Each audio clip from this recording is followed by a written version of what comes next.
इस्लाम जीने की राह बताता है। ये नहीं कि सिर्फ नमाज के बारे में बता दिया और बस, रोजे के बारे में बता दिया और बस, ज़कात के बारे में बता दिया और बस। इस्लाम ये भी बताता है कि जियो कैसे और मरो कैसे।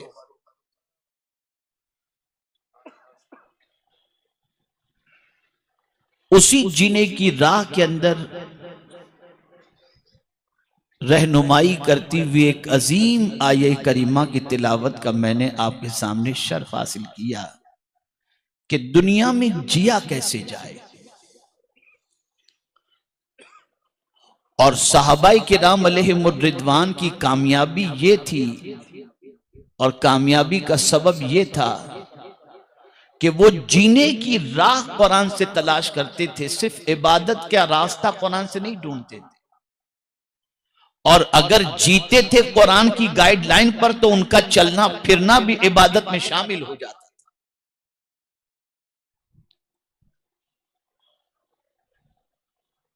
मेरे प्यारे आका सल्लल्लाहु ताला अलैहि वसल्लम के प्यारे दीवानों, अल्लाह अज़्ज़ व जल्ल का निजाम है कि उसने किसी को अमीर बनाया, किसी को गरीब बनाया, किसी को गोरा बनाया, किसी को काला बनाया, किसी को सेठ बनाया तो किसी को मजदूर बनाया, किसी को मालिक बनाया तो किसी को नौकर बनाया, किसी को महल के अंदर रहने वाला बनाया तो किसी को फुटपाथ पर रहने वाला बनाया। यह उसका निजाम है। लेकिन सेठ को नौकर के साथ कैसे पेश आना चाहिए यह तरीका भी कुरान ने बताया। मालदार को गरीब के साथ कैसे पेश आना चाहिए यह तरीका भी कुरान ने बताया।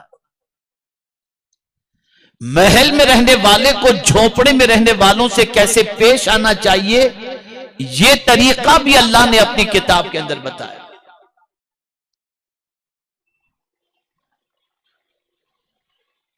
आज मुआशरे की सिचुएशन इतनी खराब हो चुकी है कि सारी चीजें हमारा मुआशरा सीरियलों से, पिक्चरों से, आवारा लोगों से, उनसे ही सीखने की कोशिश करता है। कुरान से सीखने का जज्बा खत्म हो चुका। वो क्या चीज है जिसके बारे में अल्लाह ने अपनी किताब के अंदर बयान न किया हो?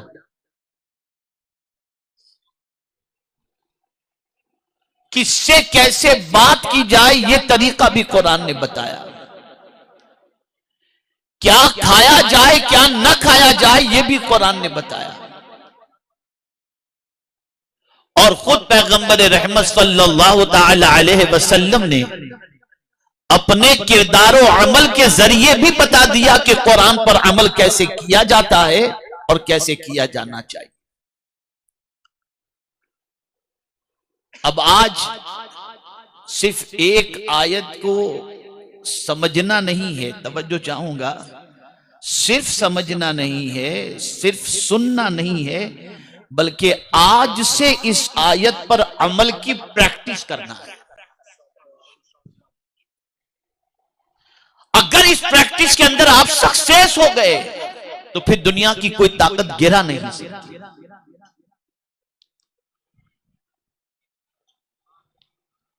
आइए सबसे पहले मैं आपको बताऊं कि कुरान मुकद्दस में अल्लाह अज़्ज़ व जल्ल ने फरमाया, या अय्युहल्लज़ीना आमनू, ए ईमान वालो, ला यस्खर कौमुम मिन कौमिन, ए ईमान वालो, न मर्द मर्दों से हंसे यानी मजाक उड़ाएं। कोई मर्द किसी मर्द का मजाक उड़ाए ही नहीं, इससे कुरान ने रोक दिया।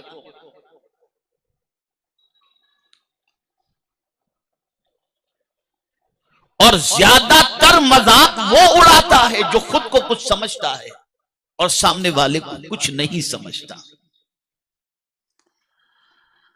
कभी आप नहीं देखेंगे कि जो बहुत कुछ समझा जाता हो उसका दुनिया उसके सामने मजाक उड़ाए, लेकिन हमेशा आप देखेंगे कि इंसान मजाक कमजोर का उड़ाता है। और मुझे यहां पर मेरे एक साथी का वाकया याद आता है, मैं उसके हवाले से बताऊं। सफर हज में वो मेरे साथ थे, हाफिज जाहिर शाह, नाबीना थे, नाबीना है वो, मुझे नहीं मालूम अब वो साथी बाकायदे हयात हैं या नहीं, मुबल्लिग थे तहरीक के। उनके वालिद, उनकी वालिदा और उनकी बहन, ये तीनों सफर हज में हमारे साथ थे।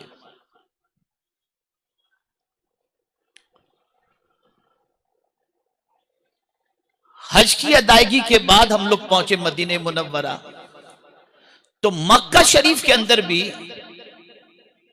जिन लोगों के कमरे में हाफिज जाहिर शाह के वालिद रहते थे, जो बहुत सीधे थे, बहुत सिंपल थे, दौलत के एतबार से अल्लाह ने नवाजा जरूर था, लेकिन रहना सहना बड़ा सिंपल था और भोले भाले थे, तो पूरे कमरे वाले उनका मजाक उड़ाते थे।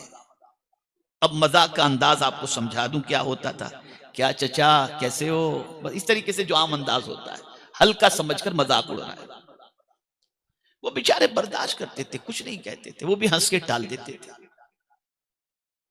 सफर हज मुकम्मल हुआ, मक्का मुकर्रमा का कयाम मुकम्मल हुआ, फिर निकले हम लोग मदीने मुनव्वरा के लिए। मेरी वालिदा, मेरी अहलिया, वो भी दोनों साथ में थी मेरे सफर में, हज के सफर में। जब मदीने मुनव्वरा पहुंचे तो फिर वही हाल, टूर वाले ने उनको जिस कमरे के अंदर रखा था तो वहां उनका मजाक उड़ाया जा रहा था, बराबर मजाक उड़ाया जा रहा था। इत्तेफाक से गालिबन जुमेरात को हाफिज जाहिर शाह के वालिद जन्नतुल बकी तशरीफ ले गए, और जन्नतुल बकी में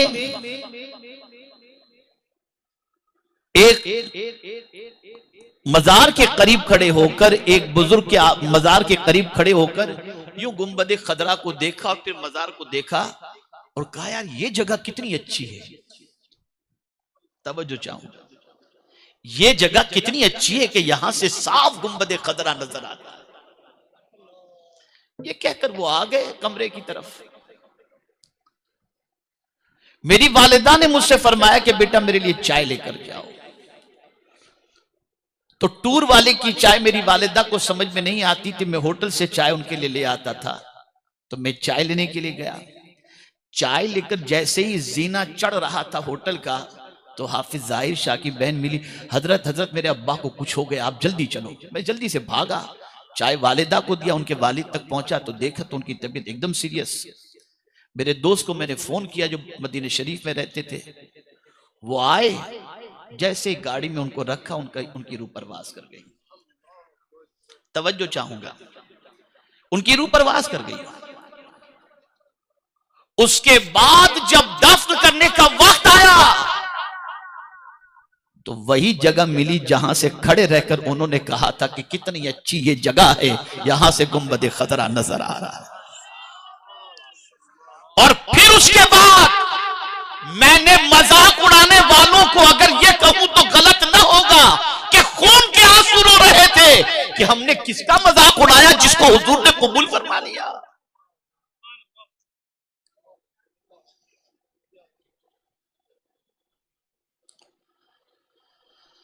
कुरान ने मना किया, मत मजाक उड़ाओ।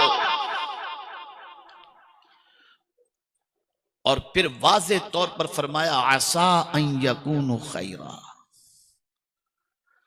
हो सकता है जिसका तुम मजाक उड़ा रहे हो अल्लाह के नजदीक उसका मकाम तुमसे बहुत बेहतर हो। यह है कुरान की तालीम। अगर मालदार हो तो गरीब का मजाक मत उड़ाओ, साहिबे इल्म हो तो जाहिल का मजाक मत उड़ाओ, ताकतवर हो तो कमजोर का मजाक मत उड़ाओ, महलों में रहते हो तो झोपड़पट्टी में रहने वालों का मजाक मत उड़ाओ। इसीलिए हुजूर सल्लल्लाहु अलैहि वसल्लम ने फरमाया, बहुत से ऐसे लोग जिनके लिबास गर्द आलूद और चेहरा मिट्टी आलूद होता है, अगर वो कोई कसम खा ले तो अल्लाह उनकी कसम को पूरी फरमा देता है। हकीर किसी को मत समझो, हकीर किसी को मत समझो, इसलिए कि आपको मुझे किसी को नहीं मालूम कि हम जिसका मजाक उड़ाते हैं उसका मकाम अल्लाह के नजदीक क्या है। हम नहीं जानते उसका मकाम क्या है। और इस पर अल्लाह वालों की नजर इतनी गहरी थी,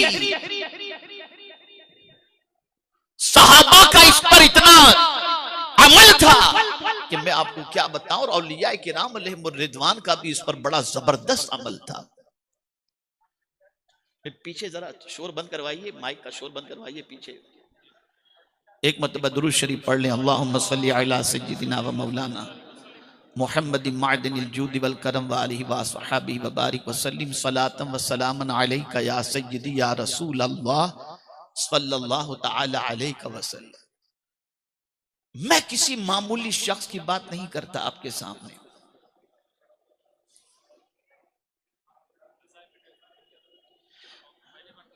एक मरतबा दुरूद शरीफ पढ़ लें। अल्लाहुम्मा सल्ली अला सय्यिदिना व मौलाना मुहम्मदिन मादिनिल जूदि वल करम व आलिहि व अस्हाबिहि व बारिक व सल्लिम सलातन व सलामन अलैका या सय्यिदी या रसूल अल्लाह सल्लल्लाहु तआला अलैहि वसल्लम। मैं उस जात की बात करने जा रहा हूं जो गिरोहे औलिया के सरदार कहलाते थे, सय्यिदुत ताइफा हजरत जुनैद बगदादी रदी अल्लाह ताला अन्हु। ये किसी ऑर्डिनरी शख्स का नाम नहीं है, ये अल्लाह के बहुत अजीम बरगुजीदा बंदे का नाम है। एक रोज हजरत जुनैद बगदादी रदी अल्लाह ताला अन्हु को लोगों ने देखा कि एक कुत्ते को रोटी खिला रहे, खाना खिला रहे हैं। जुनैद बगदादी रदी अल्लाह ताला अन्हु को देखा कुत्ते को खाना खिला रहे हैं। लोग खिलाते हैं कुत्ते को खाना, आज भी खिलाया जाता है। लेकिन कमाल की बात तो यह है कि वो सिर्फ खाना नहीं खिला रहे थे, कुत्ते को खिला भी रहे थे और रो भी रहे थे, और इस तरह से बिलक बिलक करके रो रहे थे कि किसी की हिम्मत नहीं हुई कि रोने की वजह पूछ सके, कोई पूछ सके। काफी देर के बाद जब हजरत जुनैद बगदादी रदी अल्लाह ताला अन्हु की हिचकियां बंद हुई और थोड़ा सा रोना खत्म हुआ और इफाका हुआ, थोड़े से नॉर्मल हुए, तो लोगों ने पूछा हुजूर कुत्ते को खिला रहे थे, वो तो ठीक है अपनी जगह पर, लेकिन रो क्यों रहे थे? ऐसा लग रहा था जैसे खून के आंसू आप रो रहे हो। अब सुनिए अल्लाह वालों की सोच। फरमाते कि कुत्ते को खिलाते वक्त मुझे ख्याल आ गया, कुत्ते को खिलाते वक्त मुझे एक ख्याल आ गया जिसकी वजह से मैं रो पड़ा। हुजूर क्या ख्याल आ गया? क्या पता नहीं कयामत में अल्लाह के नजदीक इस कुत्ते का मकाम अच्छा होगा या मेरा मकाम अच्छा होगा, मुझे नहीं मालूम। आप जरा सोचो, हम यहां बेहतर होने की फिक्र करते हैं कि यहां हम दुनिया में बेहतर हो, अल्लाह वालों की फिक्र हमेशा ये होती यहां कुछ भी हो आखिरत में बेहतर हो जाए, उधर की फिक्र करते थे। पता नहीं कयामत में इस कुत्ते की पोजीशन मुझसे बेहतर होगी या मेरी पोजीशन, इस तसव्वुर से मैं रो रहा हूं। यानी जानवरों को भी हकीर समझने से डरते थे। और इसी को शेख सादी शिराजी रहमतुल्लाह ताला अलैह ने बड़े मजे से कहा है कि अल्लाह वाले इबादत की वजह से फरिश्तों से आगे नहीं निकल गए। तवज्जो चाहूंगा, नुस्खा अता कर रहा हूं। अल्लाह वाले इबादत की वजह से फरिश्तों से आगे नहीं निकल गए। उनके आगे निकलने की वजह यह है कि उन्होंने किसी को हकीर समझा ही नहीं, कभी हकीर किसी को नहीं समझा। यह है उनका सबसे बड़ा गुण, यह है सबसे बड़ा कमाल। और मुझे इस वक्त हजरत बायजीद बुस्तामी रहमतुल्लाह ताला अलैह का वाकया याद आ रहा है। कहत पड़ा, शहर के अंदर कहत, कतरे कतरे के लिए लोग परेशान, जानवर भी जां बलब और इंसान भी जां बलब। हजरत बायजीद बुस्तामी विलायत के बड़े ऊंचे मकाम पर फाइज। लोग आए, कहा हुजूर आप अल्लाह के वली हैं, नेक हैं, आप देखिए क्या हालत है, लोग मर रहे हैं कहत की वजह से, दुआ फरमा दीजिए, दुआ फरमा दीजिए ताकि बारिश हो जाए। आप लब हिलाएंगे काम हो जाएगा, बारान रहमत का नुज़ूल होगा। तो बायजीद बुस्तामी अलैहिर्रहमा ने दुआ की गुजारिश करने वाले से फरमाया, ये बता बारिश रुकती कब है, कहत पड़ता कब है? उसने कहा जब गुनाह ज्यादा हो जाएं, बुराइयां ज्यादा हो जाएं तो बारिश रुक जाती है। तो फरमाया सुन, मैं ये शहर छोड़ के चला जाता हूं इसलिए कि मुझसे बड़ा इस शहर में कोई गुनहगार मुझे नजर ही नहीं आता। मैं जैसे ही शहर छोड़ूंगा बारिश नाजिल हो जाएगी, इसलिए कि मुझसे बड़ा कोई दूसरा पापी है ही नहीं इस शहर में। ये कहते हुए शहर से निकल गए शहर से। इधर शहर से निकले, बारिश शुरू हो गई, बारिश। किसी को गैब से ये आवाज सुनाई दी कि ये न समझना कि मेरे बंदे बायजीद के गुनहगार होने की वजह से, उसका शहर छोड़ देने की वजह से मैंने बारिश नाजिल की। अरे बारिश के नुज़ूल की वजह यह है कि मेरे बायजीद ने इतनी इबादत के बावजूद खुद को गुनहगार समझा, इसकी आजिज़ी उतनी मुझे इतनी पसंद आई कि मैंने बारिश को नाजिल फरमा दिया। ये है मसला। सबसे हम कुछ न होकर कुछ समझते हैं और अल्लाह वाले बहुत कुछ होकर कुछ नहीं समझते थे, कुछ नहीं समझते थे वो, सिवाय इसके कि हम अल्लाह के गुनहगार बंदे। मैं तो जब आला हजरत अजीमुल बरकत इमाम इश्क मोहब्बत की दस्तखत देखता हूं तो मेरी आंख दंग रह जाती है। लिखते थे अब्दुल मुज़नब, उसका गुनहगार बंदा। वो जो मुजद्दिद है वो भी दस्तखत करता है तो ये लिखता है कि उसका गुनहगार बंदा। और हम पता नहीं खुद को क्या समझे, किस खत में सवार हैं, क्या क्या जहन बनाए हुए हैं। अगर तहज्जुद के पाबंद बन जाएं, चंद औराद वज़ाइफ के पाबंद बन जाएं और चंद हज कर लें, चंद उम्रा कर लें, हफ्ते में कुरान शरीफ खत्म कर लें, तो हम समझते हैं हमसे बड़ा कोई दूसरा है ही नहीं, और सामने वाले को सिवाय हकीर समझने के, जलील समझने के कुछ नहीं समझते।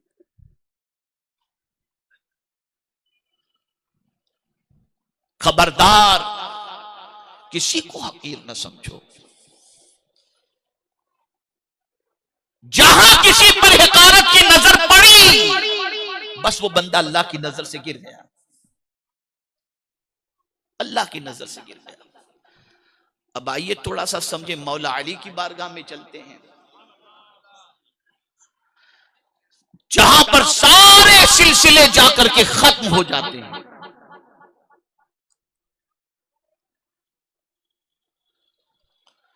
एक दिन एक साहब हाजिर हुए और मौला अली करमल्लाहु ताला वजहुल करीम से उन्होंने कहा कि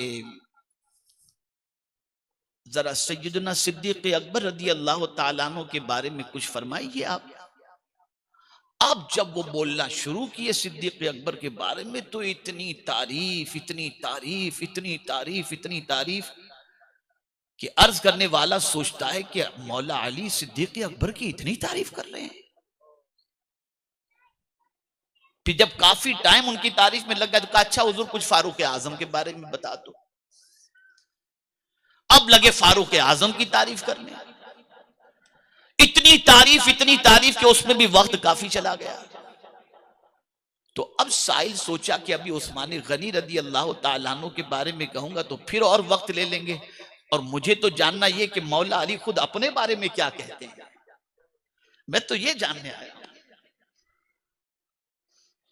अब मौला अली से उसने पूछा हुजूर चलिए सबके बारे में तो आपने बता दिया और बड़ी तारीफ आपने की, अपने बारे में भी कुछ बताइए कि आप क्या हैं। अब सुनिए आप, मौला अली अपने बारे में अपना इंट्रोडक्शन करा रहे हैं।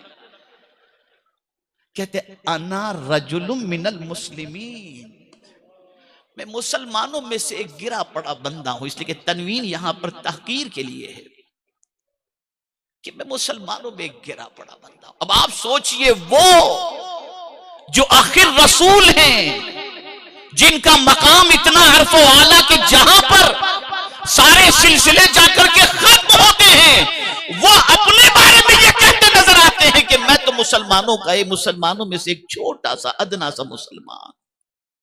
एक इतने से जुमले में अपना तारुफ उन्होंने करा दिया, और हमारा हाल ये कि 270 से कम में कोई तारुफ होता ही नहीं। फिर वो 270 के लायक हम हैं या नहीं वो भी नहीं मालूम, लेकिन 270 से कम तारुफ नहीं। और जिनकी शान इतनी अर्फ व आला, वो अपना इंट्रोडक्शन करा रहे हैं तो अन्ना रजुलुम मिनल मुस्लिम।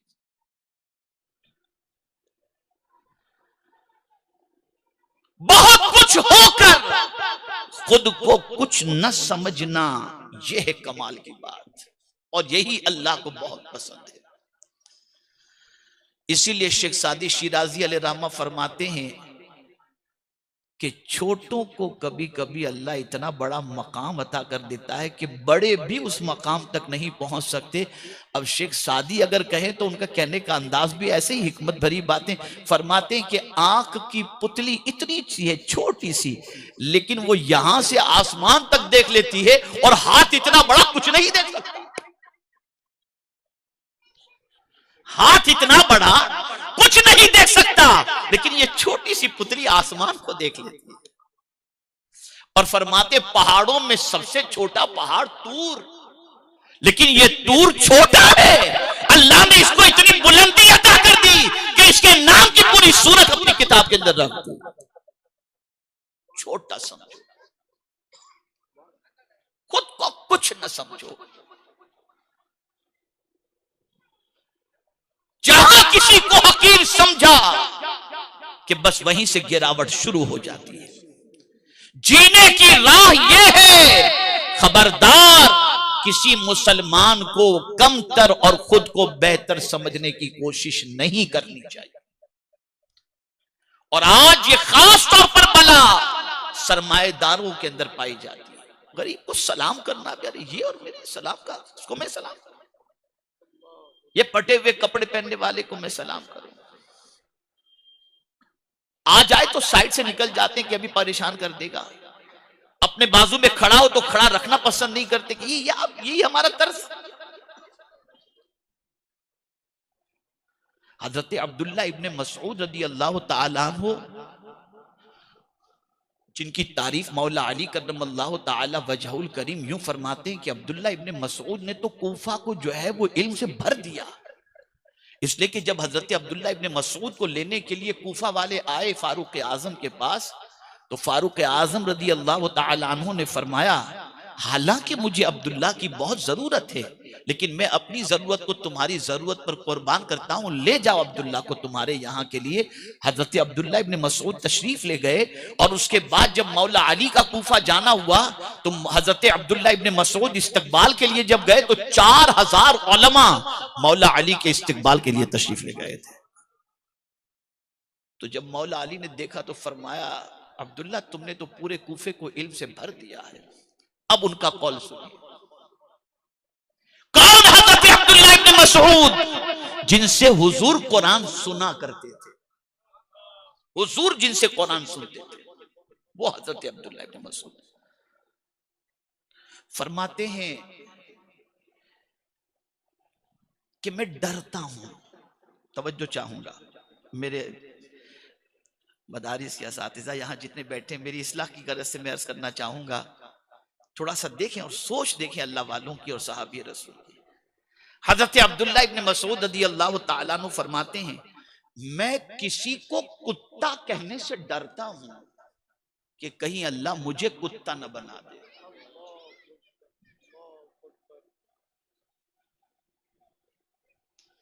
हम दरसगाह के अंदर बच्चों को क्या नहीं कहते, क्या नहीं कहते, जरा सोचें। और जब फिक्रे सहाबी पर अमल करने वाले उस्ताद को हम देखते हैं तो हमारी अक्ल दंग रह जाती है कि हुजूर हाफिज मिल्लत अलैहि रहमा ने कभी किसी शागिर्द को कुत्ता, कौवा, बिल्ली कुछ भी नहीं कहा। गुस्से में आते जरूर थे लेकिन कहते थे भाग जन्नती कहीं के। गुस्सा भी निकल जाता था और दुआ भी मिल जाया करती थी। नजर कुरान पर थी, नजर हदीस पर थी। हमारी नजर उधर नहीं है, नहीं है उधर नजर।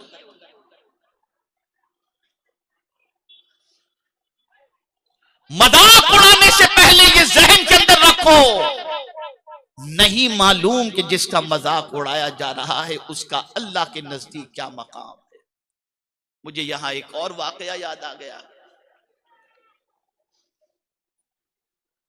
शाह वलीउल्लाह मुहद्दिस दहलवी रहमतुल्लाह ताला अलैह के, ये भी हम लोगों के लिए जो स्टेज वाले ज्यादातर हैं उनके लिए बहुत बड़ा सबक है इसके अंदर। शाह वलीउल्लाह मुहद्दिस दहलवी रहमतुल्लाह ताला अलैह के एक साहबजादे बहुत परहेजगार थे, बहुत परहेजगार। एक गरीब बड़ी मेहनत और मशक्कत करके उसने सोचा कुछ उस जमाने में कुछ आने उसने जमा किए। ये सोच करके ये बड़े वली ये कामिल है, मैं इनकी खिदमत में कुछ नजराना पेश करूंगा। यानी 4 आने उस जमाने में उसने जमा किए। अब वो फटे पुराने कपड़े में मलबूस गरीब 4 आने लेकर के ये बुजुर्ग की खिदमत में हाजिर हुआ और अर्ज करता है हुजूर इसे कबूल फरमा लीजिए। तो उनका इंटेंशन भी गलत नहीं था। सोचे एक तो बेचारा है भी खुद गरीब, न जाने किस तरीके से ये पैसे जमा किया होगा और लेकर के बेचारा आया है। अगर ये भी मैं ले लूं तो इसका बेचारे का काम क्या बनेगा, इसकी जरूरत इससे हो सकता है कि पूरी हो जाए। बोले नहीं बेटा, मैंने बस तूने कह दिया, मैंने कबूल कर दिया, रख, ये तुझे काम आएगा। दूर से भी हकीर समझने का तसव्वुर नहीं था, लेकिन गरीब के पैसों को कबूल नहीं किया।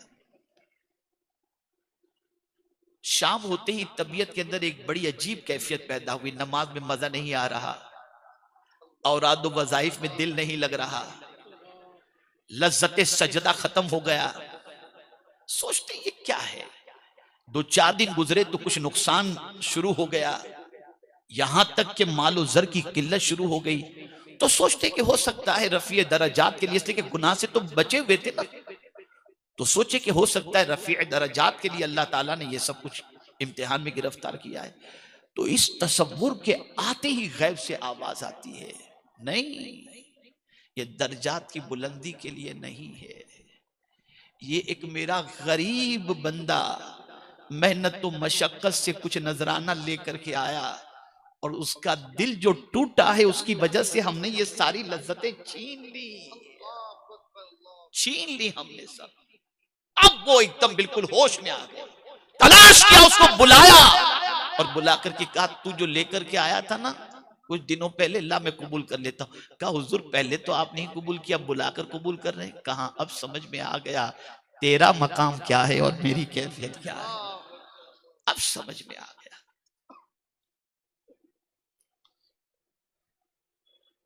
आप जरा सोचो और अंदाजा लगाओ हम कहां जा रहे हैं। ये जीने की राह कुरान बता रहा है। अगर इस राह पर चले तभी हम कामयाब हो सकते हैं, अदरवाइज नहीं।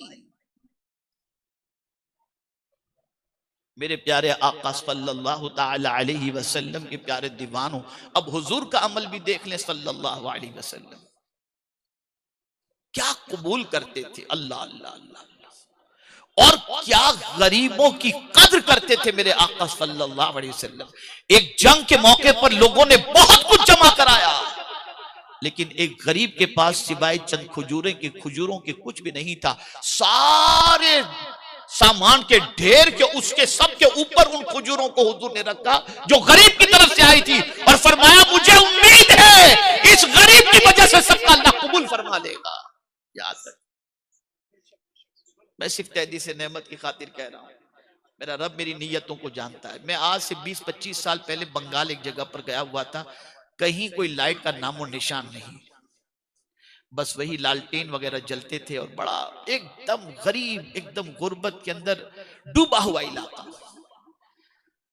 सरकार हुजूर मुफ्ती आजमीन अलैहि रहमत व रिज़वान के एक खलीफा को मालूम हुआ कि मैं वहां पहुंचा हूं, तो वो चंद लोगों को लेकर के आए जो बिल्कुल देहाती बेचारे, एकदम बिल्कुल देहाती, 20-25 या 30-50 लोगों को लेकर के आए जहां कयाम था वहां पर। और मुझसे उन्होंने फरमाया कि हजरत इनको सबको मुरीद कर लीजिए। मैंने कहा आप तो हुजूर मुफ्ती आज़मीन अलैहि रहमा के खलीफा हैं, मैं तो उनका मुरीद हूँ, मैं तो खलीफा हुजूर मुफ्ती आज़मीन अलैहि रहमा का नहीं हूँ, आप तो बहुत ऊंचा दर्जा रखते हैं। आपका कहा नहीं हजरत, वो आप समझिए। और फिर उन्होंने जिद की। बहरहाल उनके कहने पर मैंने दाखिले सिलसिला किया। सुनिएगा, दाखिले सिलसिला जब मैंने कर लिया ना, तो मुफ्ती साहब जो थे उन्होंने एक चादर बिछाई, तो जितने मुरीद हुए थे ना, कोई 10 रुपये रख रहा है, कोई 1 का सिक्का रख रहा है, इस तरीके से रखते रखते मेरा ख्याल है 100-150 या ऐसे कुछ रुपये, इस तरीके से कुछ रकम जमा हुई। और फिर वो बेचारे वो रुमाल या चादर जो कुछ भी था उठाया, बोले हजरत इन गरीबों की तरफ से कबूल कर लो।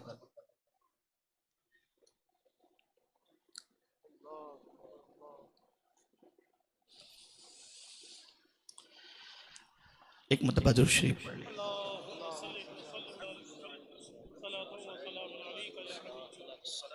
अल्लाहुम्मा सल्ली अला सय्यिदिना व मौलाना मुहम्मदिन मअदनिल जूदि वल करम व आलिहि व सहाबिहि व बारिक व सल्लिम।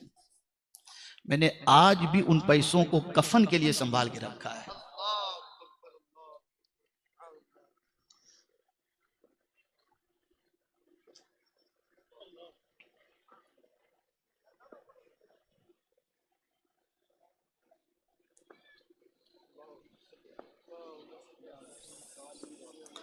अल्लाहुम्मा सल्ली अला सय्यिदिना व मौलाना मुहम्मदिन मअदनिल जूदि वल करम व आलिहिल किराम व इब्निहिल करीम व बारिक व सल्लिम सलातन व सलामन अलैका या सय्यिदी या रसूल अल्लाह सल्लल्लाहु तआला अलैहि वसल्लम।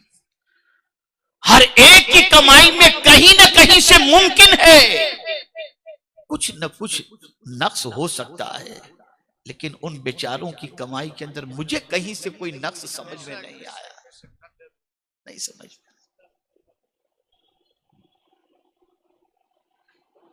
गरीब को हकीर न समझो, मना किया गया है, मना किया, किसी को भी नहीं समझो, पता नहीं उसका मकाम अल्लाह के नजदीक क्या है।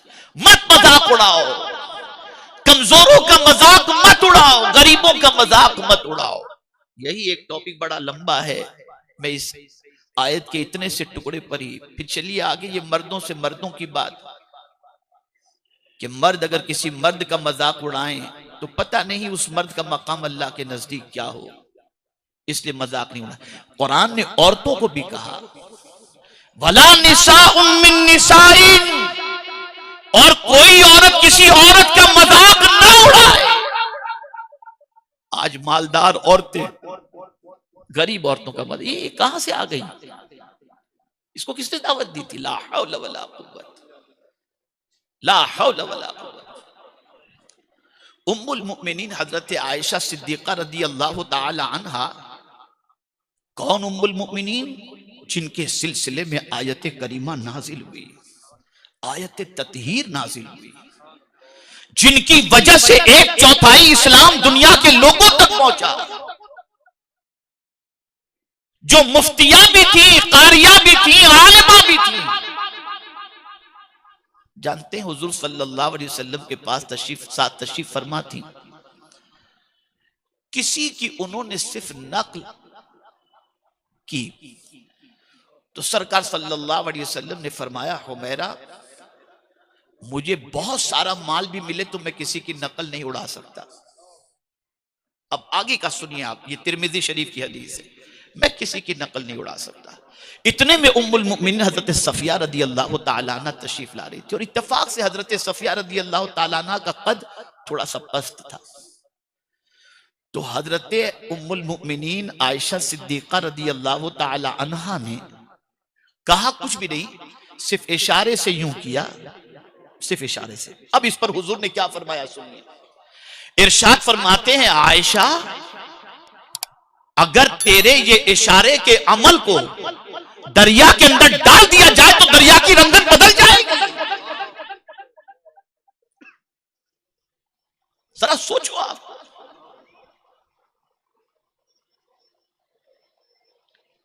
अरे पस्ता कद अगर कोई है तो ये पस्ता कद बनाने वाला भी खुदा ही तो है। बुलंद कामत अगर कोई है तो ये भी तो खुदा ही का तो बनाया हुआ है। खबरदार, हिकारत की नजर से देखने का मिजाज बदली करो, ये बहुत खतरनाक मिजाज है। और मैं ये समझता हूं ये उतार चढ़ाव, ये जवाल, ये उरूज, ये परेशानियां, ये मुसीबतें, ये तकलीफें, ये जीने की राह हम भूल चुके हैं इसकी वजह से। अब इसी के साथ साथ कुरान मुकद्दस में अल्लाह अज़्ज़ व जल्ल ने इरशाद फरमाया, हज़रत लुक़मान अपने बेटे से एक स्टाइल के बारे में बता रहे हैं, अंदाज के बारे में। यानी सामने वाला हकीर किसी को समझता है ना, तो हकीर जिसको समझता है उसके सामने वो अपना मुंह कैसा करता है, कुर्बान जाए, वो मुंह कैसा करता है। कुरान कहता है वला तुसाइर खद्दक लिन्नास, किसी से बात करने में अपना रुखसारा टेढ़ा ना करो। देखिए ना, आदमी किसी को हकीर समझता है, मुंह टेढ़ा करके बात करता है, मना किया गया। और ये आयात मुतशाबिहात में से नहीं है, मुहकमात में से है, वाज़ेह ऐलान है इसका। कोई इसमें जो है मुतशाबिहात वाली या तावील की गुंजाइश है नहीं, क्लियर कट हुक्म है इसके अंदर। और जहां आपने अपना मुंह टेढ़ा किया, अल्लाह की नाफरमानी की, और जाहिर सी बात है जहां अल्लाह की नाफरमानी की अल्लाह का गजब नाजिल होगा। मना फरमाया वला तुसाइर खद्दक लिन्नास। आज बेटे बाप से मुंह टेढ़ा करके बात करते हैं, मालदार गरीबों से मुंह टेढ़ा करके बात करता है। अल-इयाज़ु बिल्लाह। मेरे प्यारे आका सल्लल्लाहु तआला अलैहि वसल्लम के प्यारे दीवानों, इसी के साथ साथ आका करीम सल्लल्लाहु अलैहि वसल्लम पर नाजिल होने वाले कुरान मुकद्दस में रब्बे कदीर जल्ल जलालहू ने और भी चंद चीजों का हुक्म फरमाया, जिसमें से अल्लाह अज़्ज़ व जल्ल ने इरशाद फरमाया कि किसी को हकीर न जानो, हो सकता है अल्लाह के नजदीक उसका मकाम अरफ़ व आला हो। और फिर फरमाया वला तलमिजू अनफुसकुम, आपस में तानाजनी भी, अपने आप को तानाजनी के अंदर भी गिरफ्तार न करो, यानी किसी को ताना भी मत दो। सरकार सल्लल्लाहु अलैहि वसल्लम फरमाते हैं कि जो मोमिन होता है ना, वो लान तान नहीं करता, न फहिश गो होता है, न लान तान करने वाला होता है। इसी तरह से कुरान मुकद्दस में अल्लाह अज़्ज़ व जल्ल ने फरमाया वला तलमिजू अनफुसकुम वला तनाबजू बिल अलकाब, बुरे नाम भी न रखो, बुरे लक़ब से न पुकारो, किसी का टाइटल बुरा न रखो, बुरे लक़ब से न पुकारो। अब क्या बुरे लक़ब से किसी को पुकारने की बात, जब बच्चा खुद अपने बाप के बारे में कहता है तो बूढ़ा एक खिसक गया है, तो अब क्या बाकी बचेगा, अब क्या बाकी बचेगा, आप मुझे बताओ। जो कौम अपने बाप के लिए ऐसे अलकाब इस्तेमाल करती हो, उस कौम पर अल्लाह की नजर रहमत पड़ेगी कैसे, कैसे पड़ेगी। तो तुम उसे बुरे लक़ब से याद करते हो और अल्लाह ने उसका नाम मुसलमान रखा है। अल्लाह ने उसका नाम मुसलमान रखा है। तो ईमान और इस्लाम के लक़ब के बाद, मोमिन और मुस्लिम के लक़ब के बाद तुम कोई दूसरा गलत लक़ब उसे दे करके अल्लाह को नाराज मत करो। इसलिए किसी के लिए ऐसा लक़ब न रखो जो लक़ब अल्लाह अज़्ज़ा व जल्ल के नजदीक पसंदीदा न हो, या हिकारत वाला हो, या लान तान वाला हो, या उसको जलील करने वाला हो। अब आखिर में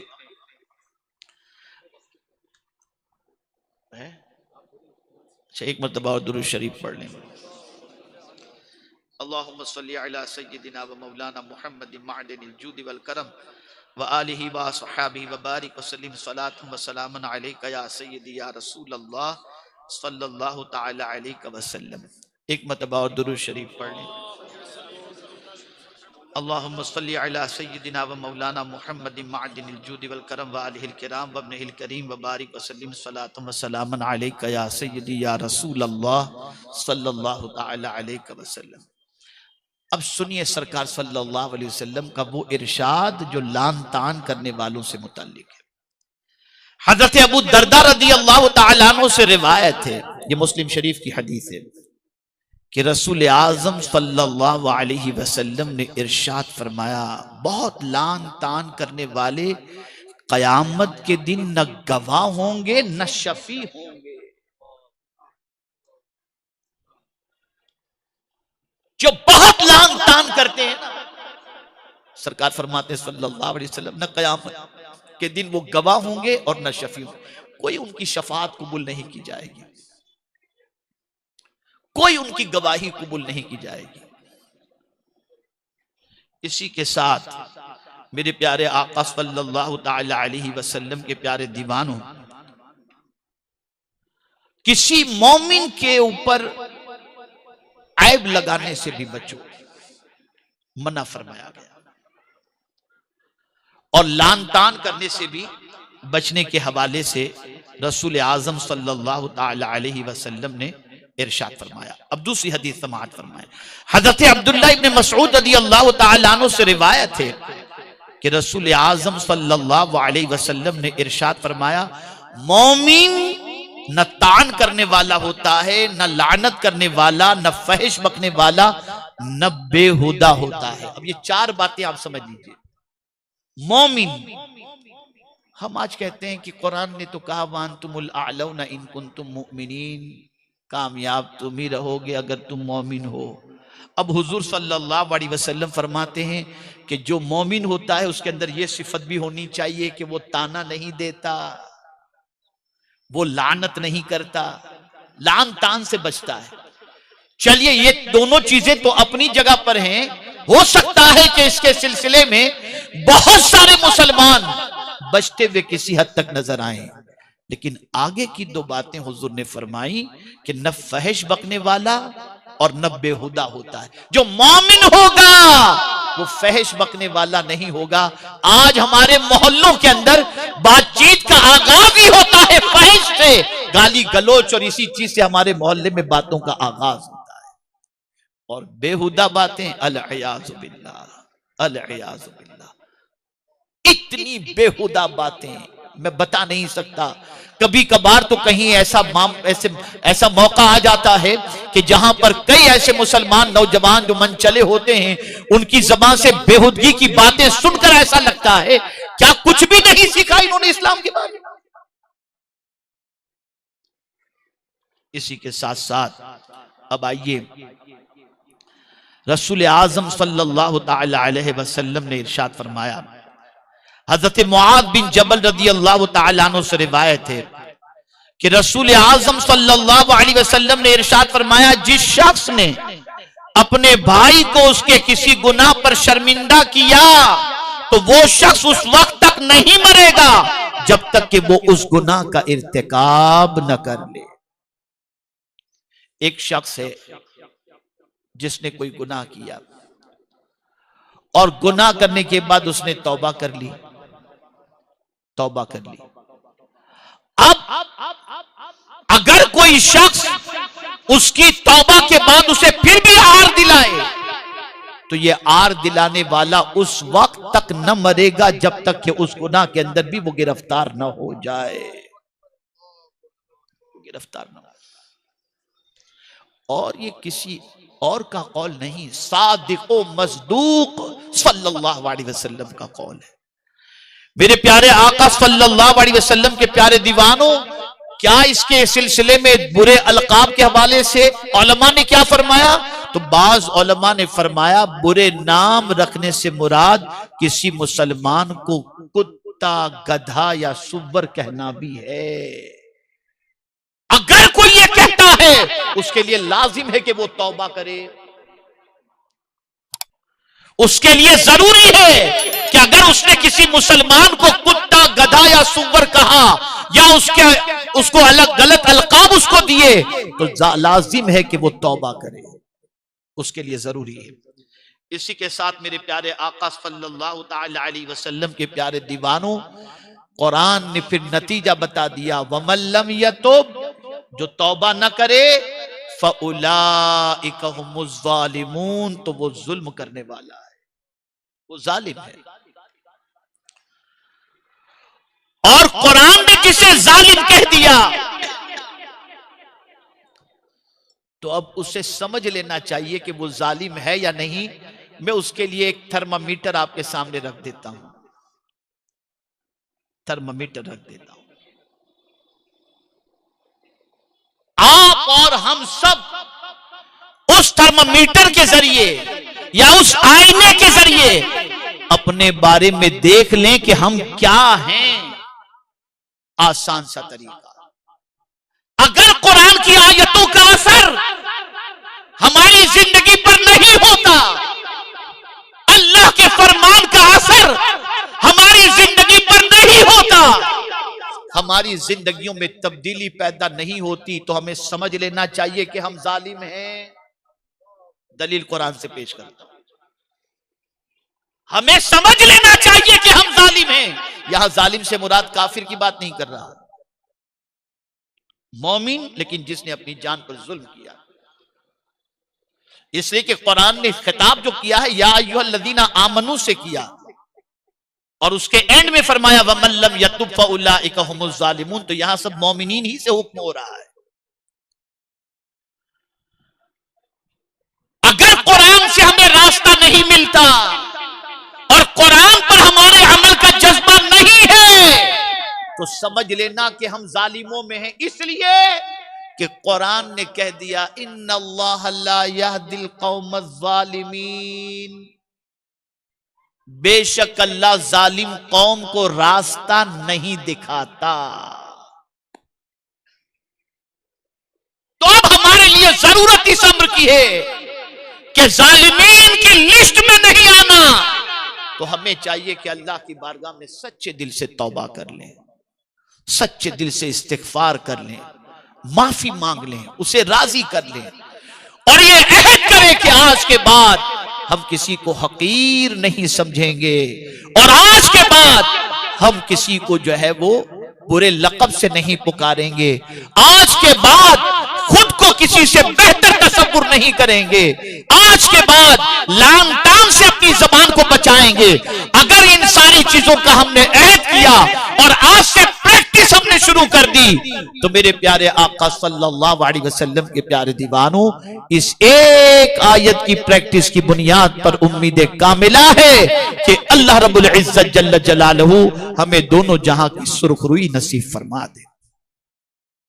तो ये चंद कलिमात खैर थे जो मैंने आपकी समाअतों के हवाले किए, और साथ ही साथ मैं गुजारिश करूंगा कि मेरे प्यारे आका सल्लल्लाहु अलैहि वसल्लम के प्यारे दीवानों, एक वाक़या याद आ रहा है, उसको अर्ज कर दूं ताकि गुफ्तगू का एंड भी जो है वो मौजू की मुनासिबत से थोड़ा सा बेहतर हो जाए और एक अजीम सबक मिल जाए।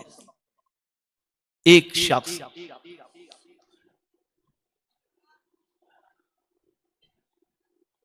रात भर अपनी महबूबा के दीदार के लिए उसके घर के सामने खड़ा रहा। वो जिससे मोहब्बत करता था उसने कहा कि अगर मुझे देखना है तो रात के वक्त तो मेरे घर के सामने आ जाना, हम एक दूसरे को देखेंगे। वो रात इशा के बाद से पहुंच गया।